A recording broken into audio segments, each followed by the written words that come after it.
Contadnos cómo surge esta, bueno, más allá de la obsesión de Magda por los robots asesinos. Las dos, en octubre, os pirasteis a Estados Unidos a investigar sobre el terreno. Contadnos cómo fue la experiencia. Primero fuisteis, si no recuerdo mal, a la ONU y después a lugares donde se fabrican los robots. Contadnos pues un poco el periplo. Y primero, ¿fue fácil acceder a toda esta información que nos dais? A ver, vamos a empieza Patricia, ¿vale? No, empieza. Bueno, como tú bien has dicho, la obsesión era bastante compartida. Llevamos informando en La Marea que éramos muy raros sobre robots asesinos bastante a menudo. En 2016 hicimos un especial ya que lo hizo el compañero José Antonio Bautista, que la verdad es que estaba muy bien. Y de hecho, en los primeros números había ido nuestro compañero Andrés Pérez a una feria de robots asesinos y en el 2013 parecía eso una cosa súper extraña cuando no debería ser así. Porque ahora al releer el reportaje de 2016 es que me sentía como cuando empezamos a hablar de cambio climático y decíamos, ¡ay! Y de repente a nadie le interesaba y ahora dices, sí, casi he escrito lo mismo, porque en aquel momento ya era último aviso para que la ONU decidiese regular. En ese momento la gente era incluso más optimista, la gente que estaba pendiente del tema, que era casi nadie, de la posibilidad de que se pudieran llegar a prohibir este tipo de armamento, ¿no? Entonces, llevábamos mucho tiempo detrás de hacer una buena cobertura. Yo estaba presionando a Patricia, pero se fue a cubrir otras cosas muy complejas como la invasión de Ucrania y bueno, muchas coberturas que ha hecho. No había manera. Y en octubre, de repente, cuadró todo, ¿no? ¿Verdad, Patricia? Y dijimos, pues mira, nos vamos a Estados Unidos, teníamos una oportunidad y lo que hicimos fue intentar hablar con el máximo de especialistas de los que estaban preparando lo que iba a ser la Asamblea General del año pasado, ¿no? En diciembre es cuando se aprueba la primera resolución para regular los sistemas de armas autónomos, ¿no? Popularmente conocidos como robots asesinos. Lo que hicimos sí que nos plantamos en la sede de Boston Dynamics, en Waltham, muy cerquita de Boston, y nos fuimos presentando en todos los lugares donde pudimos, pero esta industria es sobre todo opaca, que yo creo que será la palabra que saldrá toda la tarde, y claro, directamente ahí no te dejan acceder, ¿no? Pero sí que tuvimos suerte que asistimos a 2 días a las sesiones preparatorias en la ONU. Y ahí, por ejemplo, estaba el vicepresidente de Boston Dynamics. Yo creo que como lo cogimos por banda en ese momento y quería ser simpático, pues no tuvo más remedio de contestar a las preguntas, ¿no? Pero sí que es difícil y sobre todo es que es un tema muy, muy árido. Es muy difícil. Nunca nos hemos dedicado, Patricia y yo, a este tipo, aunque Patricia ha hecho muchas cosas de desarmamento, pero esto es un nivel muy, muy complejo, ¿no? Cuéntame, Patricia.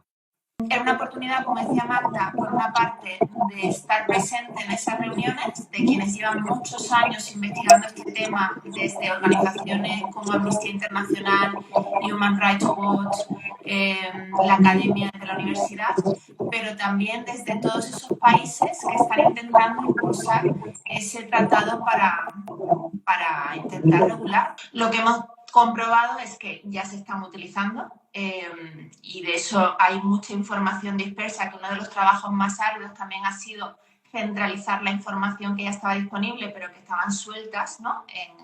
en información pública de los gobiernos, pero sobre todo en investigaciones de otros compañeros y compañeras, y comprobar cómo lo que se han convertido estas armas autónomas es en la punta de lanza de la campaña de rearme global que estamos viviendo. Es decir, ya no es solamente que se estén utilizando en Ucrania, ni que la estén utilizando, nos dicen que es genial si nos silenciamos cuando no estamos hablando, ni que la esté utilizando, según ha dicho el propio presidente Putin, el ejército de Rusia en Ucrania, o como estamos viendo en el genocidio contra Gaza, sino que todas las potencias de la industria armamentística intentan desarrollar sus armas autónomas porque se supone que son las que van a definir los próximos años, ¿no? Y esto, por eso me gusta mucho que empecemos el primer reportaje con una cita de una novela, bueno, de un libro basado en hechos reales que recomendamos mucho, que es Maniac, de Labaut, que cuenta desde quién eran esos investigadores que hicieron la bomba atómica, que está en el origen de la computación, que está en el origen de la inteligencia artificial y que está en el origen de los robots asesinos, ¿no? Y ellos lo que decían en el libro es que no era tanto que quisieran parar a Rusia o quisieran parar después a China, sino que como podían, ¿no?, desarrollarlo científicamente, técnicamente, ese impulso iban abriendo compuertas que no sabían cuáles eran las consecuencias. Bueno, pues yo creo que de esa experiencia que fue la bomba atómica, tenemos que pensar que ahora se están abriendo un montón de compuertas con los robots asesinos que realmente es que estamos en un peligro como no veíamos desde la Segunda Guerra Mundial, ¿no? Oye, ¿y qué, además de la opacidad de la que habláis, ahí también hay un asunto muy importante y es, a mí siempre que hay opacidad me interesa el otro lado, es decir, lo que nos dejan ver, ¿por qué nos lo dejan ver? Durante mucho tiempo, Boston Dynamics promocionaba vídeos propios en los que veíamos a esos robots con pinta de perretes que nos daban miedo. Que decíamos, pero esto es ciencia ficción, parecía un capítulo de Black Mirror. ¿Por qué, más allá de por qué nos ocultan, por qué nos muestran lo que nos muestran? ¿Es una campaña de terror? ¿Es una campaña promocional? ¿Es un globo sonda para ver cómo reacciona la gente? O, por ejemplo, hay una cosa que también es interesante y lo contáis en el artículo del dossier. Un robot asesino no es Robocop, no es el Perret, es decir, un robot asesino también es un mecanismo, un artilugio, que hay una frontera que directamente no tiene ojos ni brazos, pero es robot asesino. ¿Por qué tenemos esa visión que las propias empresas filtran y para qué lo hacen? Esto es muy importante lo que has dicho, porque incluso cuando estábamos en Harina hay como un impulso a imaginar que un robot asesino va a tener forma humanoide o de perro, porque los perros robots han sido, bueno, como tú has dicho, llevamos muchos años, de hecho décadas, viendo prototipos, ¿no? Entonces, no, son buques, son fragatas, son cualquier tipo de armamento que puede tomar decisiones por sí misma a partir de los algoritmos, a partir de la información que recibe. Además puede ir evolucionando en un proceso de autoaprendizaje que le lleva a tomar sus propias decisiones, a saber cuándo puede disparar, cuándo puede atacar, o no solo es quien dispara, todo lo que tenga que ver con, imaginemos en una guerra, ¿no?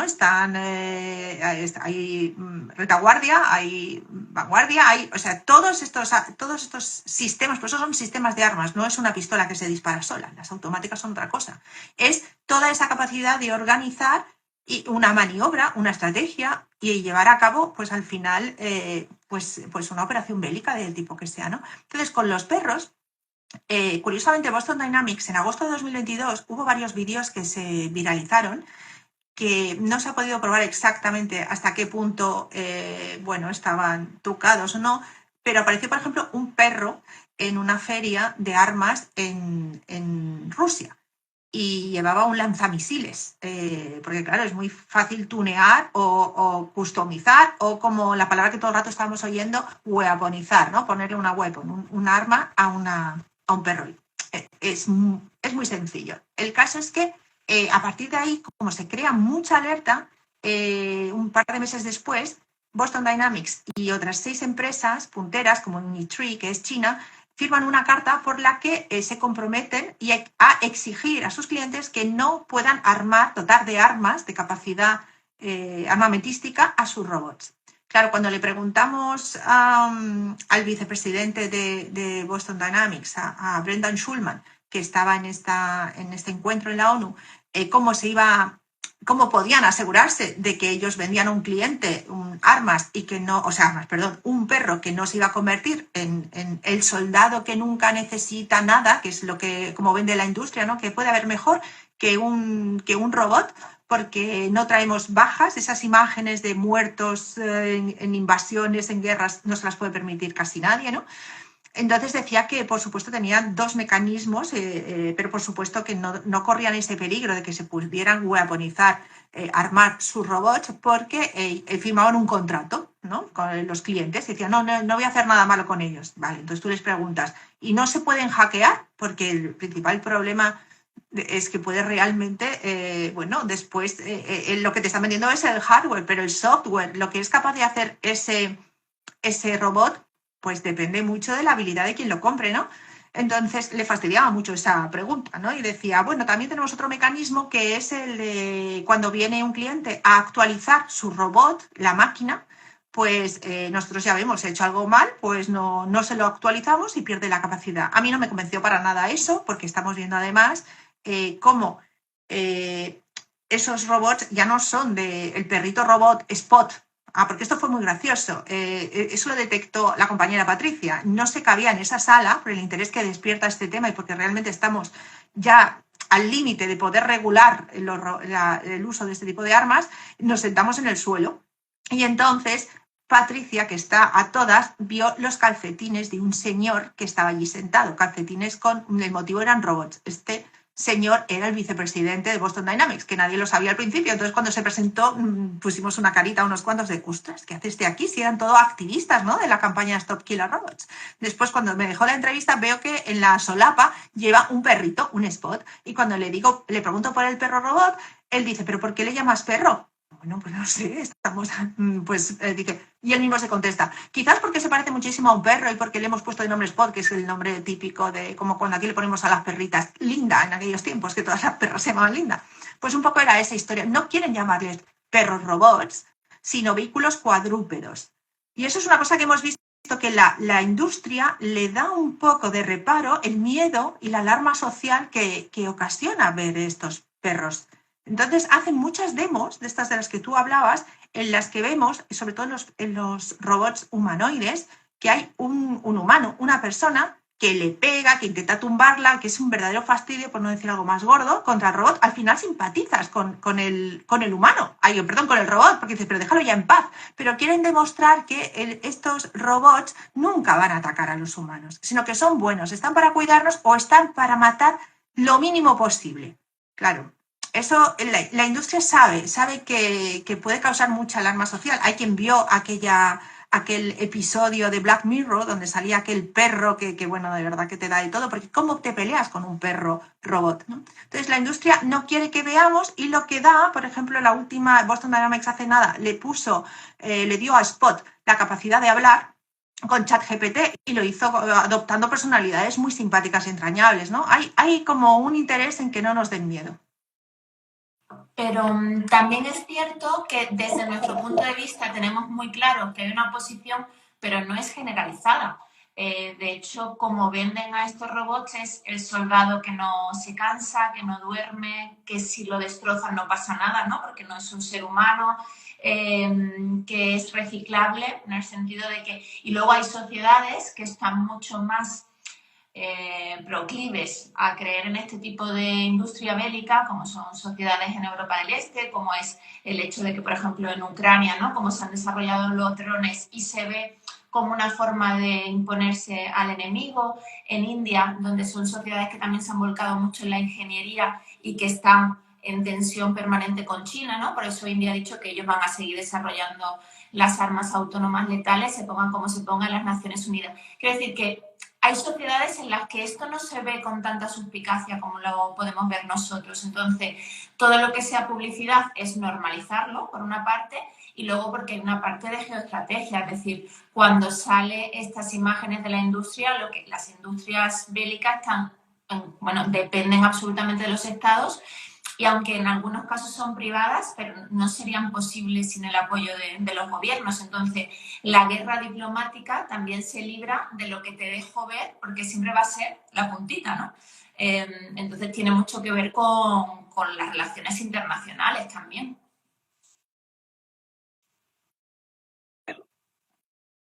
A ver si me oís ahora. Y hay una cosa que también me inquieta bastante, porque en el dossier habláis de la relación de lo que decías tú, la Patricia, de esos fabricantes con los gobiernos que compran las armas.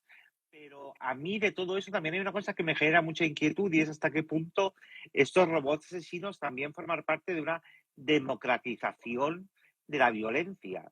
Es decir, que a lo mejor podemos pasar de esta fiebre por anuncios de alarmas que hay ahora en España, por ejemplo, a que dentro de unos años, que yo ojalá no lo vea, lo que se anuncien sean robots asesinos para proteger nuestras casas y cada vez la violencia sea más barata, sea más tecnológica y esos perretes probablemente, porque claro, es que hablamos de asesinos, pero vamos mucho más allá, porque también son vigilantes, también son controladores, pero claro, es como si, la sensación que tengo es como hemos establecido tal relación de intimidad con la tecnología que este paso cada vez es más fácil de entender, porque ya tenemos robots que saben qué hacemos constantemente, que son nuestros teléfonos móviles, que nos escuchan.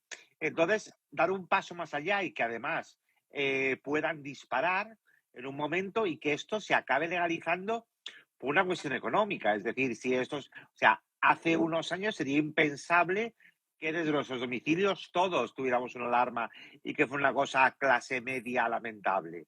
¿Creéis que podemos llegar también a que los robots sirvan para esta democratización, que es una palabra horrible y más en este caso, de la violencia y la autodefensa?